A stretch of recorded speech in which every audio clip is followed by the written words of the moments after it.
我女扮男装释放天子3年，风光无两，竟因一个贵妃肚兜被他判去守陵。萧彻坐在龙椅上，你冒犯贵妃，按罪当诛，念及护驾之情，罚你为先帝守灵。他垂眸看我，语气毫无半分情面。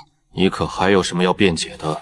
我攥紧衣袖，浑身发冷。没人知道那场噩梦般的过往里，我为洗冤坦白女儿身，扳倒贵妃，却被他软禁深宫，日日冷待，生不如死。从地狱里醒来，我再也不想入宫，再也不想见他。金銮殿前，我重重磕了个头，声音平静无波：“奴才谢陛下责罚。”可我余光瞥见他放在龙椅扶手上的手，竟攥得指节泛白，眼底藏着我看不懂的戾气。他明明知道那肚兜根本不是我藏的，为什么还要罚我？屋内的安神香正在燃烧着，宠妃眼含热泪。一个太监竟敢打当朝皇妃的主意，照我的看，应该狠打30大棍，再发配去守陵。30大棍，人就打死了。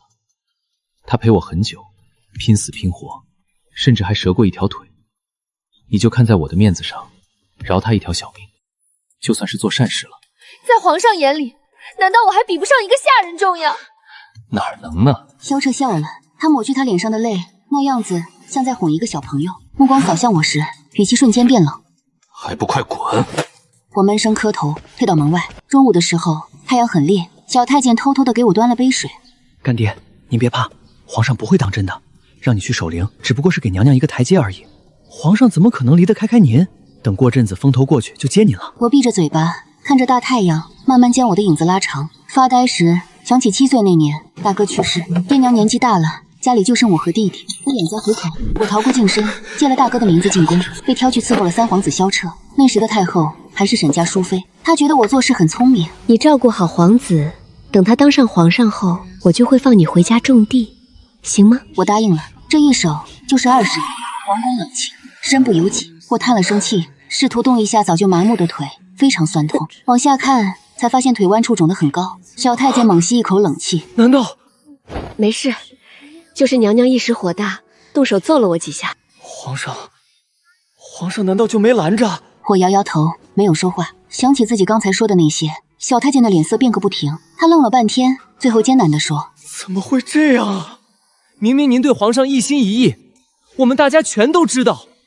你跟了我这么久，真心与否有用吗？没用的。起初我也以为他是真心对我的，毕竟我从小伺候他长大，天天陪着，寸步不离。他把我当亲哥，全心全意相信依赖。就连17岁那年第一次选妃，那帮千金全是大家闺秀，又美又好。可皇上看都不看他们一下，死死地拉住我的衣服，表情难过。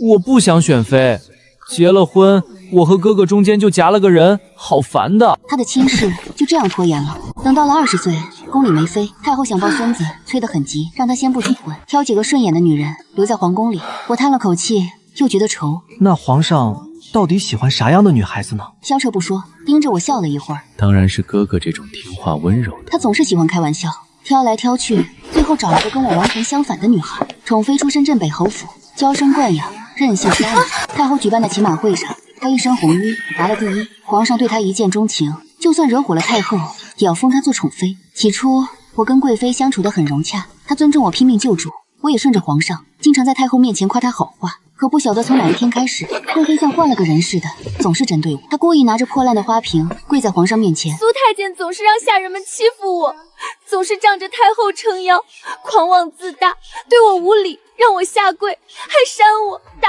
我。萧彻刚开始还护着我，但次数一多，他的态度就冷淡下来。当着大家的面给他那些破事儿撑腰，私底下他也会亲手给我抹药。无奈叹息，婉清是太爱我，看我对你太好，气糊涂才打你。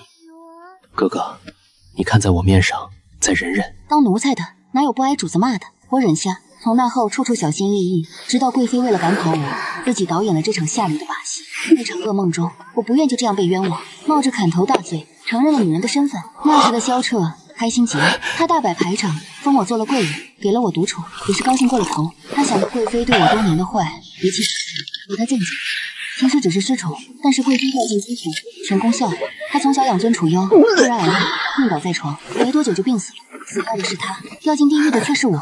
萧彻不再像以前那样宠爱我，日复一日冷眼相待，只有在晚上才会走到我的屋里。他对我各种侮辱，当我是空气，脸色冰冷。冷清的皇宫里，我咬牙坚持了好几年。终于有天，我心情抑郁，病倒在床。萧彻急忙赶来时，只看到我慢慢变冷的尸体。湿润的春雨打湿了他的衣袖，他安静了好久。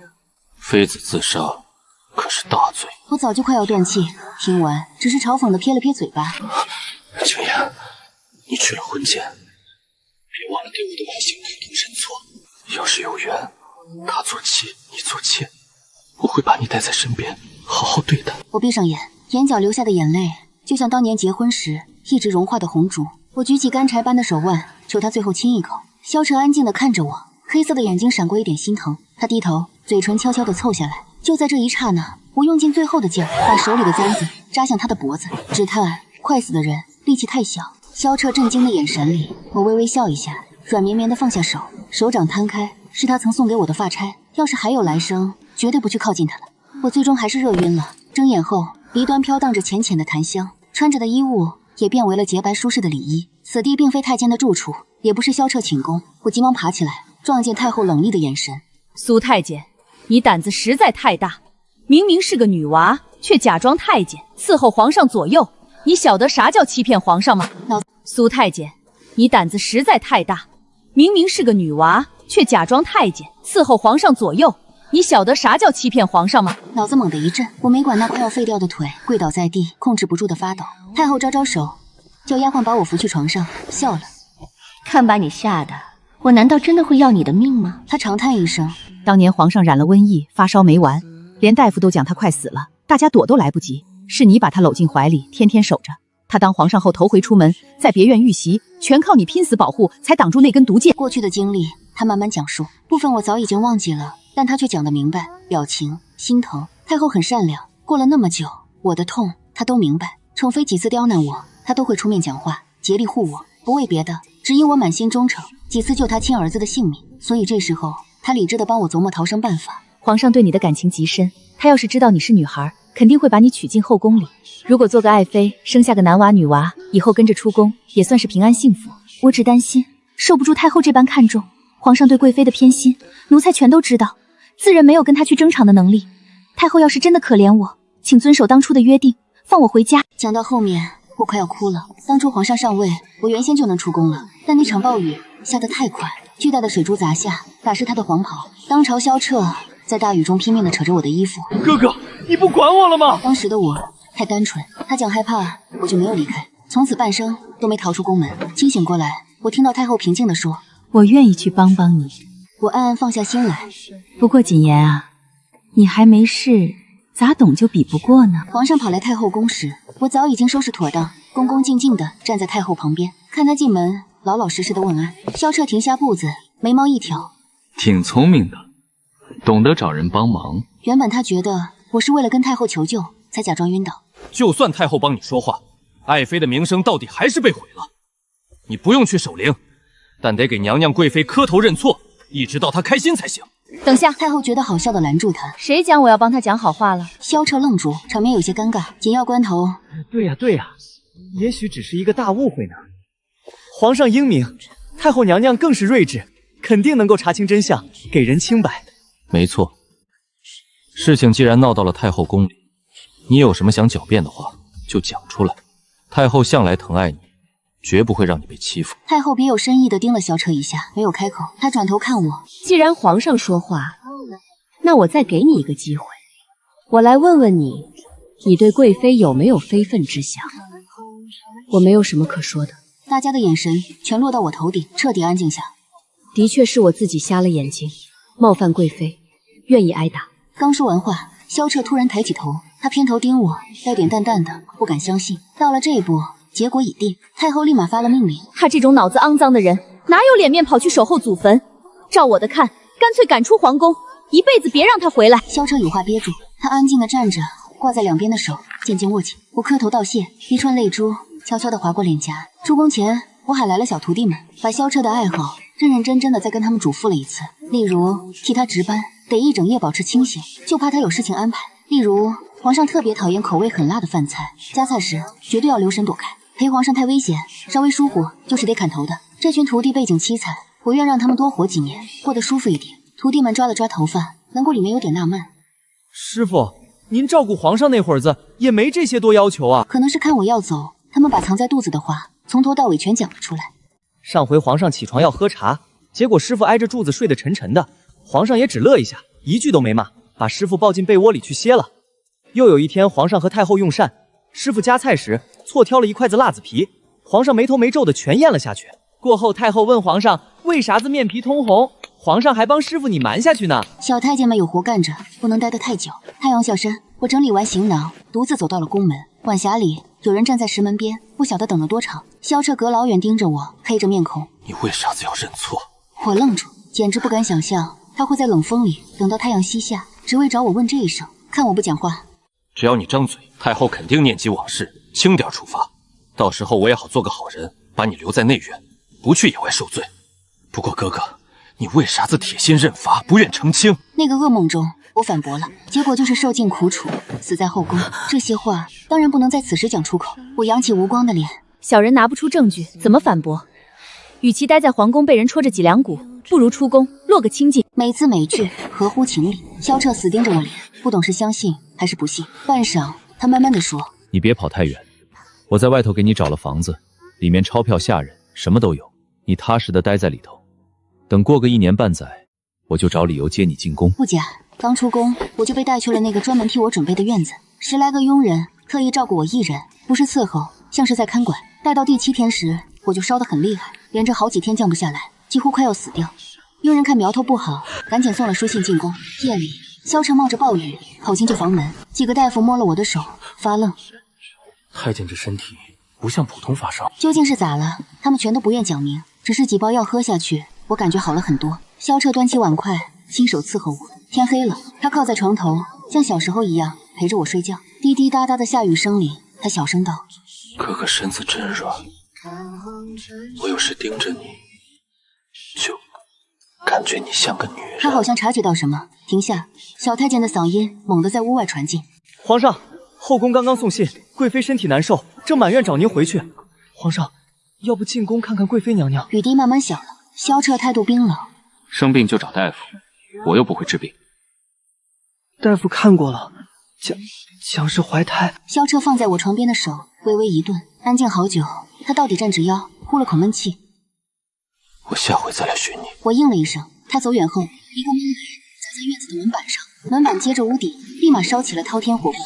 下人和保安像惊弓之鸟一样跑路，到处逃跑。趁着乱糟糟，肯定没人发现，偷偷逃掉的我，院子的后门备好了一辆马车。我卷开帘子钻进去，太后手下的老姑姑递来一个行囊，我感激地说：“多谢太后娘娘成全。”姑娘以身入局，扳倒贵妃，也替太后了结一桩心事。她摆头感叹不已，说到底还是要谢皇上的。要皇上今晚不回宫，就是太后自己来了，姑娘也逃不掉呀。这个口子是萧彻亲手递到我手里的。隔了20年，我总算回了家。爸妈已头发花白，看见我，他们呆在原地犯傻，不敢过去认亲。弟弟早就长大成年，他惊讶地盯着我，非常开心。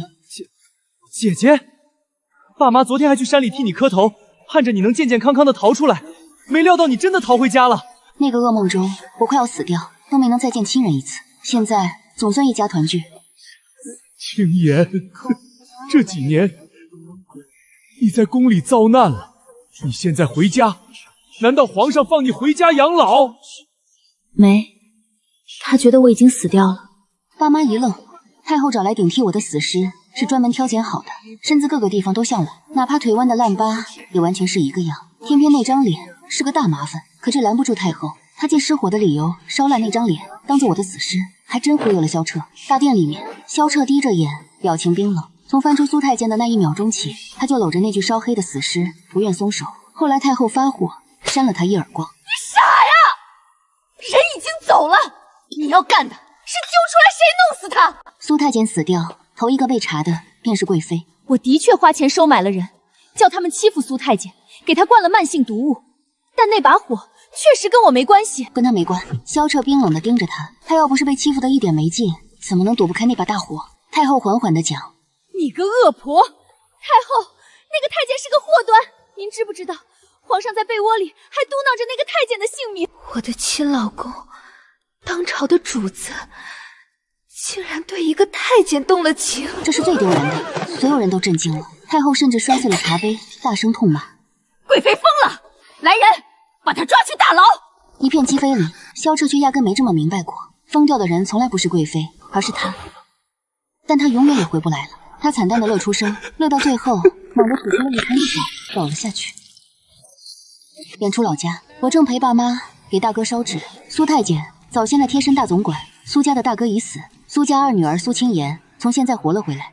这几年我一直找人给家里汇钱，我在皇上面前吃香，外头也没人敢欺负他们。弟弟跟着亲戚干买卖，现在也算富商。皇上曾问起我的亲人，懂得我有一弟一妹后，还给弟弟封了一个官职。你妹妹估计也快到结婚的岁数了，你这个当大哥的也得替她考虑。我这头有几个年轻小伙，你选好了我就指婚。皇上长在金玉堆里，眼光太高，他口中的年轻小伙全是皇室亲属，背景最普通的也是当地土豪，书香世家。俺家不过是个做生意的，确实是高攀不上，我拦不住，随便挑了一个。他下了婚纸，还乐。荆州，你舍得让你妹妹嫁那么远？他不晓得，我嘴里的妹妹根本是我自己。这几年我冒用大哥的称呼活着，爸妈对外只将我养在屋里，身子太弱，不愿见客。皇上指婚，爸妈愁得晚上失眠，就怕到了那天别人上门接老婆，家里交不出去。幸亏我逃回了，母亲抓着我的手，眼里是掩盖不住的开心。竟然那小伙来过好几回，想看你，但是每回都没能成事。他也没气儿，每回都客客气气的，还给拿许多礼品。老妈刚开始还担心他瞧不起咱家，没料到他虽看着冷了点，但是个细心的乖小伙，懂得你身子骨弱，也不催结婚，还拿了药草让你踏实养身子。哪止细心，姐夫长得漂亮极了，嗓音也顺耳。我早打听了，他这人脾气规矩，在女色上非常老实，到现在屋里还未收小妾同房。姐姐嫁给他可有福气享了。结婚生娃，平淡度日，搁在早前我睡觉都不敢去想的生活。温家前几年倒霉过，当然不像普通皇亲国戚那样瞧不起人。丫头既然逃回了，就嫁吧。我没料到，并非嫁，而是娶。红娘讲明原因时，爸妈惊吓。这咋能行？红娘讲，老两口别怕，温家前几年遭罪，两位长辈早早过世了。温家闺女前几年已经出嫁，温家余下的家底都会跟着温少爷一起带过来。温少爷自己也是地方当官的，以后大好，绝对不去吃白食。爸妈哭笑不得，根本不关钞票的事儿呀。这种书香门第的少爷，怎么愿倒插门到咱商户？令郎对温家有恩，当年新皇上位，温家全部家属遭遇冤案，是你们家大哥在皇上面前讲了几句好话，才留下了温家全族的性命。既然跟恩人的妹妹给结婚，可不得倒插门吗？我帮温家求过情，我记不得了。温家既然这么讲，大概真有这事。但是皇上疑心重，坐稳龙以后，确实收拾了一群立功大将，查封发配，动不动就抓人。大臣跟太后全劝过，但他大权在手，谁也不听。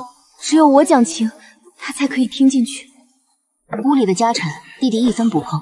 这原先全都是姐姐的。爸妈也叹气，家里对不住你多，这点弥补根本不够。婚事就此定下。原以为少爷我早已经是天下最帅，没料到姐夫还要厉害啊！他现在就在大厅，你想不想去见他一面？搞笑！我在宫中哪种帅哥没看过？我懒得理。直到透着布帘，看到厅里安静站着的人，确实是帅气。猛一看，还有些眼熟。发呆时，温景然抬起眼睛，帘子挡着，他冲我浅浅一乐，非常温柔。我心跳加快，吓得跑掉，但洞房夜却是咋样都跑不掉的。温景然对我温柔体贴，处处顾及我的心思。他小声问我，要是累了，就早点去睡觉。我盯着他，端庄的查问，你屋里可有人？家里钞票田地都归谁管？你跟我结婚是为了圣旨吗？温景然拉着我的手，老实的答，没别人，人跟钱全是你的。一字一句答得顺利，只有最后这句他停了下，认真的讲，并非，就算没有圣旨，我也要厚着脸皮倒插门的。为啥呀？报恩。他替我拉好被子，小声讲了晚安。我躺在他旁边，感受着旁边人暖暖的呼吸，睡得很香。脑子迷糊时，温景然亲了亲我的脑袋。恩人，救你家的不是我，是我家大哥。温景然找来名医，看好了我的腿，顺带着我嗓子好久的毛病一起除根。他听从医嘱，天天亲手给我熬补汤，保养身子。2年过去，我在皇宫当牛做马，落下的满身伤痛，居然好得七七八八，脸色泛红，脸庞的肉也长了许多，跟刚逃出时的样子比起来，完全不像一个。我不再盯着其他女孩好看的打扮发呆，天天都用新的收拾脸蛋，拿着镜子，心头开心。温景然盯着，假装发愁。哎，我家老婆这么好看，要是外面的男人也看上了，我能怎么办？转眼到了过年，温景然这年差事太多，只好在公堂度过。还好领着伙计出门半年的弟弟赶了回来，饭局上他乐呵呵讲：“这回出门赚的很多，银子还是小事，最要紧的，我认识个地位很高的大哥，他腰上挂着雕龙玉佩，说是皇族亲属，跟前还带了保镖。懂得我是靖州苏家人后，他保护了我半路，几回救我逃出劫匪的手。”心头一紧，我扭头盯他，皇族亲属，估计是没权势的亲戚吧。大牌的皇亲国戚全在皇城，咋个能陪我逛这一趟？想想对的，我松下一口气，陪爸妈闲聊。等到守门小伙通报，二少爷，你有大客到了。看清那人的刹那，我的笑容僵在嘴角。人群之后，我有点哆嗦。岂止是大客，天下之大，没谁比他地位更加厉害的。萧彻脸上的笑容很浅，简直没半点表情。他自称是荆州临城藩王的庶子，大雪封路，被迫停滞在此，才来投靠我家。不知二老能不能让我暂住一小阵子，等雪化了再走。爸妈都是好心肠的，连带他瞧着就规矩有理，还救过弟弟的命，肯定没啥不答应。破屋哪怕寒酸，可空房还是有的。你踏实睡，千万别客气。谢二老善心。不过我有个厚颜要求，我想住苏家大少爷的屋子。刚刚讲完，爸妈愣住。就在这会儿，一个丫鬟捧着盘子，没留神碰到了我衣服。萧彻听音，掀起冰冷的目光盯了过来，眼睛撞上，他脸色猛地一团煞白。这么大年纪了，咋还如此毛躁？赶紧去把外套换了，当心受冻。教训完我，他才回过神，跟萧彻说道：“这个是小女，见笑了。你是谁？”此时此景，我倒是镇定了许多，摆出一脸操心的样子。大人的眼眶咋红了？难道身子难受？听到我的嗓音，萧彻的眉毛皱了一团，他的眼神砸在我过去那根瘸掉的腿弯，像是个快要淹死的人，想抓牢最终那棵救命小草。我淡定地往前迈了几步，满脸关心：“大人，是不是需要叫大夫？”那对眼珠底下微弱的亮光不见了。萧彻苦涩地笑了笑：“不用了，苏家二闺女。”我跟大哥是一对双胞胎，因此长相非常相像，也讲得通的。萧彻晓得的，可他天生疑心。在花园中再次遇见时，他穿过一片片雪地，远远地冲着我微乐。我与苏兄要借雪景即兴作诗，二小姐可否帮我们誊写？2个人写诗多没劲，干脆算我一个。苏二姑娘还能写诗？大人是瞧不起我们女孩子家？二小姐多虑。不过写诗要基本功，要非打小死记硬背，极难写出有内涵的好句。大人不用多讲，试试就懂。半个钟后，我们3个各写了一首诗。弟弟不停地走动，仔细打分。萧彻魂不守舍地听着，眼神一直盯在我写的字上。他看了半天，收眼。二小姐练的一手好书法。早前在宫中替萧彻抄写圣旨、批复本子时，写的全正楷字。行书是结婚后屋里无聊，温景然抓着我的手，一笔一划带的。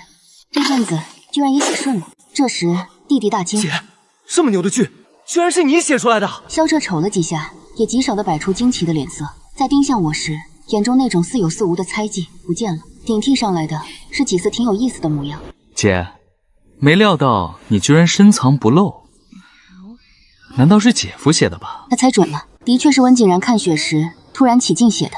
他在我跟前念过一回，我就背了下去。没料到今天派上了用场。你成家了？是皇上赐的婚，大哥在皇上跟前挺有面子，才得这等福气。我想起来了，太遗憾了。吃晚饭时，老妈问萧彻喜欢吃啥，那我就不客气了，来一碗白木耳莲子，一碗鱼汤。大人跟丫头一模一样，都爱吃莲子羹呀，对吗？二小姐跟我的一个好兄弟爱好完全相同。我心里猛地发毛。饭局中，莲子羹我喝了一碗，鱼汤却碰都没碰。萧彻的眼光盯在我的脸上，转了好久，到底收回视线。他从弟弟手里端过杯，一口挨着一口，全都干掉。我借口换衣，逃离了饭桌，走到外头，冷风阵阵。空荡的客房，我掀开衣服，手脖朝上冒出了一大片大大小小的红斑，痒得要命。饭桌上的人只有萧彻才知道我对鱼过敏，别提吃，一旦闻到鱼腥，皮肉全会冒起红点，几天才好。这阵子身子保养得很好，红斑冒出时好了很多。涂好药，我憋屈地叹了声气。苏太监对文艺的东西完全不懂，那苏青言就绝对得输。苏太监老实巴交，苏青言就活泼外向，只有这般才可瞒住众人。外头彻底黑了，我提个灯笼准备跑到厨房，路过厢房却被人拽住手腕拉了进去。萧彻喝高了，他盯着我的脸，发红的眼皮，嗓子干巴。这是他头一回挨我这般近，贴着冷冰的门板，我压制不了地哆嗦，插在头顶上的簪子悄悄地攥在手里。紧接着，理智拦住了我。萧彻出门，就算是偷偷溜达，不管到哪，也必须跟后宫和这边的官府知会。要是他在苏家出什么事，我不敢继续往下琢磨。萧彻全然不知。哥哥，我好念你，我学了许多和尚，盼给你求神，你好绝情。第二天，雪停了，天还没亮，温景然就来找我。我啥都没讲，悄悄地爬进车厢，大出2口气。他掐了掐我的脸，皱眉。怎么我不在的几天瘦了这么多？你这阵子都在搞什么？皇上跑荆州视察，但没进别院，连贴身护着的保镖也不知他跑哪儿了。要他在荆州出什么事，我作为此地大人，估计要背锅的。我呆站在原地，半天苦涩的笑。他过几天绝对回去了。3天后，萧彻在荆州闲逛的风声才飘了出去。我没料到萧彻会叫我见驾，我十分自然地装出一副受惊。大人，你居然是皇上！全院的下人都躲了出去。萧彻呆呆地盯着我。那晚是我错了，你跟你大哥长得太相像。我听完红着眼睛。皇上可晓得小女子大哥在何处？打从开年起，他就没了消息，完全找不着。萧彻没开口理我，他的眼光放在我的头上，发痴样的盯了半天，才慢吞吞开口：“苏二小姐，你已嫁了人，本来不配进宫，不过几天待在一块儿，我极其喜欢你。你跟温大官和离，我愿坏规矩，封你做妃。你和离吧，我娶你进宫。求皇上清醒，我跟傅旭旭感情极深，只要我喜欢，他算什么玩意儿？求皇上饶过我！爹娘年老，膝下只有3个孩子，兄长已经入宫，至今生死不明。若我也离他们而去，我早些绝不仅一回跟萧彻讲过爹娘可怜，因此当他讲要娶我时，我红了眼窝，凄惨要命。皇上难道非要我家所有人个个都入皇宫养人鼻息吗？拉倒！要我真娶了你，贵妃肯定会发脾气的。我抬眼，他扔来块玉佩，低头盯我，眼里感情翻滚。收下他，你能够随便进出别院。明早就会有圣旨，封你做1品诰命太太。我跟你大哥如同手足，打今天起，你就是我的老妹。这阵日子，你多来陪陪我吧。萧彻说话算数，除了特别爱盯着我这张脸庞丑之外，他对我的说话办事全都守着规矩。不过跟我扯早先的事，并没有做出过分的举动，表情伤感，不知在回味些什么。我掰着手指头算他回宫的时间，原以为能这样平平安安的混过去，可萧彻却当着我的面挨了冷刀。莲花池边，他赶走了所有下人，就带了小太监陪我溜达。杀手的冷箭射来不及，萧彻推开了我，他自己受伤，一剑扎透了他的肩膀，没伤到要害，却出了许多血。我捂住了伤口，转头大叫：“小太监，赶紧喊大夫！”视线中，萧彻突然抬眼盯我，他轻轻瞪大眼珠，满脸不敢相信。大夫跑来时，他早就痛晕了过去。我躲在一边害怕的瞅着，却听到大夫问：“皇上能服无草散吗？”“不行。”刚刚说完，我心底猛跳了一拍。萧彻也在此时睁开了眼，他问我：“苏二小姐说啥？”“皇上，您昨天还跟我念叨过呀，大哥曾惹老皇上发火，被揍了10大棍，您扑过去顶了5棍子，过后在伤口抹药时用了无草散，差点丢命。”原来是这样。我跟无草散犯冲的事，光有哥哥晓得。我差点觉得是哥哥死而复生了。既然皇上安好，那我先撤了。行。他拿手挡眼，好像乐得在抖。小太监，送送咱们的苏二姑娘。小太监点了头，走到屋外，我冲他弯腰：“小六子别送了。”小太监犹豫半天，他发懵地问我：“苏姑娘，前几天我染了感冒，没能在皇上旁边当差。这是咱们头一次碰头，你咋个晓得我的姓名？”我浑身一麻，强装淡定。早听讲皇上跟前有个叫小六子的公公。屋里的乐声越来越小，我扭头才发觉萧彻不晓得啥子时候站在了后头，眼窝都露出了泪珠。平头百姓，就算懂得皇上跟前小下人的名字，也只敢老老实实叫一声陆公公。可咱们这个苏家二丫头，却没过脑，只喊大名，对皇上奴才大呼小叫。并非这的。脑后一阵冒风，我摇摇晃晃地朝外逃，但最后还是遭人捏紧膀子。压在地上，那对漆黑的眼内烧着大火样的仇恨，简直要把我吃掉。苏大总管，你为了不叫我识破，实在挖空心思呀！他眼眶快炸，冒着滔天的火气，连假装女孩这种活也干得出手。我想开口，心口却一阵阵憋气，泪水不停地滑落，使出劲，只有张嘴去啃他的手。门牙咬到他指缝的那秒，萧彻猛地放过了我。他低头盯着我，没劲的大口喘气。他沉沉地乐出声来，倒退2步。你并非演的，你起先就是女人，从头至尾，你都是女人。萧彻捏住我的胳膊，乐得不停地哆嗦。哥哥，你坑得我好惨。贵妃冤枉你那会儿，你为啥不讲给我？要那时我晓得你是个女的。我不愿入宫。我虚弱地拦住他，他愣着，半天嘟嘟囔囔。为啥呀？我合了合眼，到底还是没敢讲真话。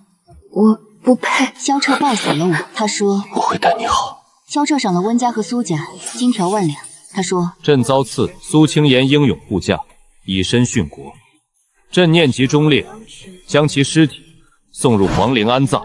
皇上，我要看姐姐的尸体。不准！萧彻死嘴拒绝，态度冷冷。这事有猫腻，谁都能看明白。弟弟站在原处，不愿离开。最后，温景然淡定地张嘴，下官叩谢。弟弟扑过去，揪牢他的领子，骂道：“这事明摆着就是有猫腻，姐姐绝对是叫他藏起来了。皇上抢老婆，多丢脸的事儿，你能忍吗？”温景然冷冷地扒开了他。我没说要忍。他又没有表情地盯了萧彻一会儿，扭头朝外走远。跨出屋外的那秒，停下脚步，在众目睽睽之下以头撞钟，被侍卫及时拦下。即便如此，额头也流出了鲜血。萧彻也怕了。温景然在荆州当官好久，大家喜欢，很有名气。他要真遇上什么意外，群众火冒三丈之时，不晓得会干点啥子。卧房中，大夫早就走了。苏清言，要定了！你本就是为了圣旨才娶了苏清言，既然是奉旨成婚，你并非缺她不可，不如让给我。皇上怎知我就不是非他不可？皇上好像总爱干这事，把自己看得太重，又把别人看得太轻，这是病，要看。温景然被押进了牢房，萧彻不在乎他的死活。不过在荆州地界，姓温的不能死，要是穷苦人闹事，他这个大皇上最先倒霉。车厢内，青言，咱们要回家了。一回宫，我就废掉贵妃，替你当成皇后。我是不是在做梦啊？就是个梦，我的噩梦。我合上眼，害怕的躲开他的手掌，却叫他死拽胳膊，眼光死倔。哥哥，你非要这般对待我呀？一股酸水涌上胃，我把头伸出车厢，不停干呕。萧彻拍我的后背，皱眉：“青言，你是咋了？”车厢晃得厉害，我想下去走走，别去声张别人，就咱俩散步。往后我就是你的妃子了，再也找不到这么自由的时候了。可能是这几天我始终极听话。萧彻盯着我，安静了半天。行。我拉着他往林子里钻，一步一挡，摇摇晃晃，他死死地攥住我的手，时不时拉我一下，鸟雀惊飞。我猛地扭头抱紧他，身子轻轻哆嗦。萧彻乐了，摸着我的头皮：“真是吓坏了，打小时你也是这般动不动受惊，哪怕是你伺候我，但说到底，反倒是我护着你多点。我是要护你过到老的。”我把脸靠在他心窝，盯着天边亮堂堂的荆州主城，始终掖在袖子的簪子悄悄地滑进手中。不知过了多长，我低声地叫：“萧彻。”他开心地哼了句：“其实……”他低头，耳朵凑到了我的唇角。刚交此时，远方猛地飘来一串马蹄声，几十名穿着铁甲的卫兵狂奔跑来，带头的就是太后手底下的保卫大将。他跳下坐骑：“皇上，皇城急见！宰相混同几个王侯带兵造反，已经砸碎了宫殿门。”萧彻面色大惊，他一把撇开我，大声逼问：“太后呢？太后呢？太子呢？”太后老人家早就领着太子爷跑去安全地带，专门派手下赶来接皇上回城，稳住大局。萧彻看了我一眼，心思极乱，他磨了磨牙，到底还是跳上马背。全员立刻回城！盯着他狂奔跑远的后身，我瘫倒在地，泪水直流。温景然不知啥时冒在我身边，慢慢把我拉起来。他擦去我脸上的眼泪。都结束了。丞相早就不满陛下的暴政，联合了朝中多位忠臣，太后娘娘也暗中小助，就是为了等这一天。